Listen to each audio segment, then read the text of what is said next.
Have you ever felt? Are you listening? Damn.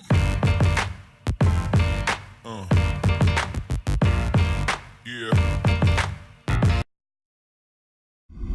Issues that need to be dealt with are obviously safety and security right up front, safety and security for Canadians, safety and security for the migrants. An intergovernmental task force is working to prepare for a surge of asylum seekers pouring into Canada. Public Safety Minister Ralph Goodale says an influx isn't certain, but their contingency plan will make sure governments have the capacity to cope with uncertain migrant flows. Good evening, I'm Andrew Nichols. Illegal crossings from the United States have risen rapidly through much of this year, and now that 60,000 Haitians have had their protected status revoked by the Trump administration, some believe many more may head north.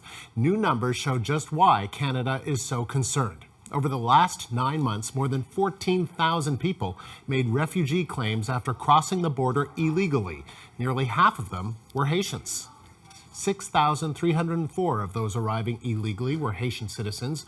Only 298 of those claims were processed by the Immigration and Refugee Board so far. And of those, just 29 have been accepted to stay in Canada. The Minister of Public Safety says the government remains uncertain about how the change in U.S. policy will affect those numbers.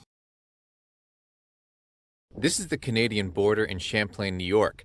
And this is Curtis Seymour, a Trump-supporting taxi driver who works the midnight shift Monday through Saturday. In addition to his regular passengers, there's another fare he often takes. We pick up a lot of refugees and immigrants going to the border, going to Roxham Road.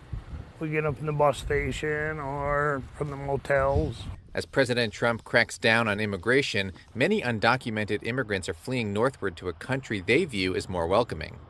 And cabbies like Seymour are often the final leg of the trip, taking them as far as he can legally go. I never thought this many people would try to get into Canada. I never thought. It's just a lot of people immigrating to another country. Like many cab drivers in the area, Seymour's night invariably involves stopping at the mobile gas station in Plattsburgh, where buses drop off a mix of college students, townies, and asylum seekers. But they go through a lot to get to where they're going. They're scared, you know. They're human beings just like we are, you know, and they need help.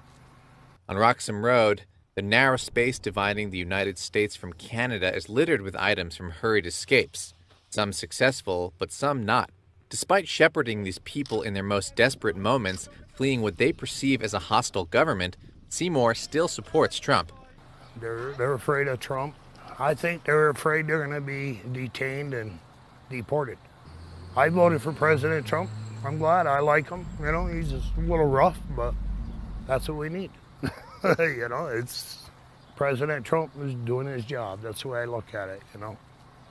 If they're here illegally, well, try to get legal. If not, go to Canada. And he's happy to help them get there. Makes me feel good. I can sleep at night.